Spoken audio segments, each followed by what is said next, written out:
ஞாயிற்றுக்கிழமை காலையில் மழை பெஞ்சு மாடி ஃபுல்லாக சதன்னு கிடந்தது. பெருக்கவும் முடியல. அப்புறம் நம்மளுக்கு தண்ணி ஊற்றுற வேலையும் இல்லை. அதனால் கொஞ்ச நேரம் மாடியில் இருந்துட்டு பூத்திருந்த பூ வரைக்கும் பறிச்சுட்டு வந்துட்டேன். ஈவினிங் போல் போய் காஞ்சிருந்த துணி எடுத்து வச்சுட்டு இந்த புதினா நல்லாவே தளைஞ்சிருந்தது. இப்போ வச்சிருக்க காம்புமே இன்னும் நல்லா தளைஞ்சு வந்துட்டுருக்கு. அதனால் ஒரு அளவுக்கு இருந்ததை கட் பண்ணி எடுத்துகிட்டு வந்துட்டேன் காம்போடவே. இந்த வாரத்தில் என்றைக்குனா சட்னி அரைச்சிக்கலான்ட்டு. அப்புறம் இந்த பிரண்டையுமே ஒரு 1.5 அளவுக்கு இருந்தது. அதனால் அதையுமே கொஞ்சம் உடச்சி எடுத்துகிட்டு வந்துட்டேன். எனக்கு டைம் ஃப்ரீயாக இருக்கிறப்ப க்ளீன் பண்ணி வச்சிட்டேன்னா இந்த வாரத்தில் துவையல் அரைக்க நல்லா இருக்கும்ன்ட்டு.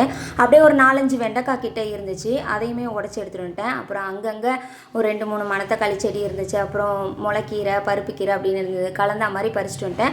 முருங்கீரை கடைச்சா சேர்த்து போட்டு நாளைக்கு கடைஞ்சிக்கலாம்னு சொல்லிட்டு கீழே வந்திருந்தா ஒரு 2 நாள் முன்னாடி ஒருத்தங்க கருப்புளுந்தில் கஞ்சி மாவு கேட்டிருந்தாங்க.